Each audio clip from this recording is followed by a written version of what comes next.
వినాయక విగ్రహాన్ని కొనేందుకు వచ్చి హవేలీ గన్పూర్ మండలం పోచమరాల్ గ్రామంలో చిక్కుకున్న 8 మంది చిన్నారులను స్వగ్రామాలకు పంపే రెస్క్యూ ఆపరేషన్ను అధికారులు నిలిపివేశారు. వరద ప్రవాహంతో కలెక్టర్ రాహుల్ రాజ్ ఆదేశాల మేరకు మెదక్లోని ఓ కళ్యాణ మండపంలో పునరావాస కేంద్రానికి తరలించారు. వినాయక చవితి సందర్భంగా కామారెడ్డి జిల్లా నాగిరెడ్డిపేట మండలం లింగంపల్లికి చెందిన 8 మంది చిన్నారులు గణేష్ విగ్రహం కొనేందుకు మెదక్ హవేలీ గన్పూర్కు వచ్చారు. నాగపూర్ వద్ద నక్కవాగు వరదలో ముందుకెళ్లలేకపోయారు. ఇదే క్రమంలో పోచారం ప్రాజెక్టు పొంగి జాతీయ రహదారి 765D తెగిపోవడంతో తిరిగి సొంతూలకు వెళ్లలేకపోయారు. 3 రోజులుగా అక్కడే చిక్కుకుపోయి అవస్థలు పడుతున్న చిన్నారులను స్వగ్రామాలకు తరలించేందుకు ఆర్మీ అధికారులు ఉదయం నుంచి శ్రమించారు.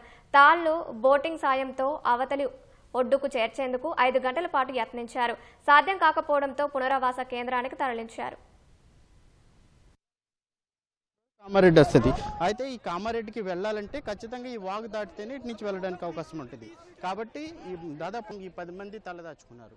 అటువైపు వాళ్ళ కుటుంబ సభ్యులు ఏం చేస్తున్నారు, ఈ వర్షాల నేపథ్యంలో ఏంటంటే ఇక్కడి నుంచి వారు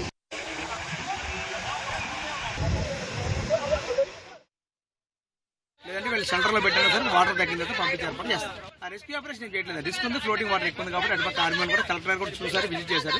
80% అటుపక్క పంపించొద్దు, వాళ్ళు ఆపేసి సేఫ్ జోన్లో పెట్టుకున్నారు. ఇప్పుడు ఏది ప్రాబ్లం లేదు, వీళ్ళందరూ కూడా సేఫ్ చేయగల ఉన్నారు. వీళ్ళందరూ కూడా రిహాబిలిటేషన్ అంతా పంపించి అక్కడి నుంచి వాళ్ళకి ఇళ్ళకి పంపిస్తారు.